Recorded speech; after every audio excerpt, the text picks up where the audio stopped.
And I remember this, when I first came to clinic, myself kind of realizing how logical actually these, fatigue related conditions are. But of course, they can feel highly illogical when you don't understand what the logic is.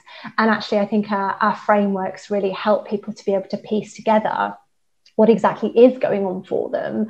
And that in itself is really safety creating, actually. Absolutely. And also they're given that opportunity to share their experience of the illness, and they're really listened to and really heard, which often might not necessarily have been the experience they've had perhaps in the medical model.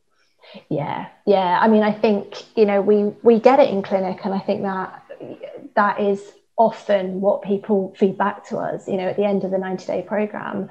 They really feel like we understand what they've been through, even though their own journey is highly unique, of course, as is everyone's. Absolutely. So it sounds like this client needed some stabilization, both psychologically and in terms of pacing, which is what you effectively started with. What happened next in the work? So the next phase was really about creating safety. So the maladaptive stress response was where we needed to go. So because of these boatloads on the psychology side that we've been referring to, she had learned to be quite hypervigilant. And again, a lot of this was unconscious. But as it became more conscious, we started to be able to really look at what were the triggers for that maladaptive stress response playing out in day to day.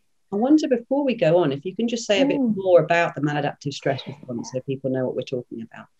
Yeah, of course. So the maladaptive stress response is really, the way I think about it is it's like the system has got stuck in feeling unsafe. It's being able to see all sorts of, it's recognizing all sorts of threats, and really the threat of the system being overloaded with all sorts of different boatloads, different subtypes, and that we've been talking about.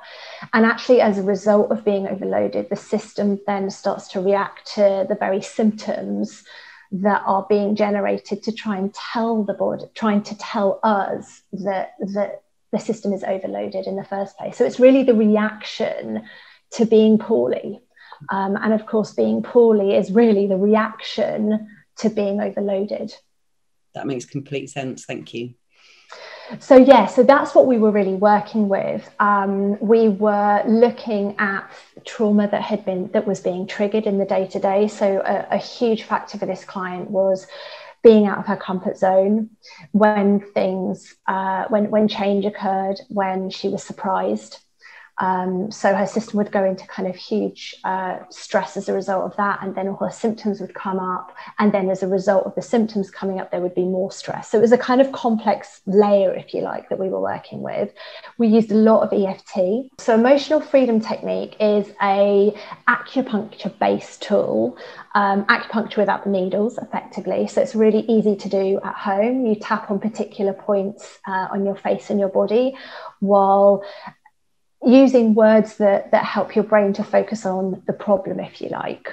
So for this particular client, what she was able to do is, if she recognized when she was feeling out of her comfort zone, she would be able to say something along the lines of, even though I'm out of my comfort zone and I feel unsafe, it's okay. I accept myself anyway, while tapping on particular points. And those particular points are really, they send nice healing, soothing signals, if you like, to the fear center of the brain. So it's actually really quite de-stressing.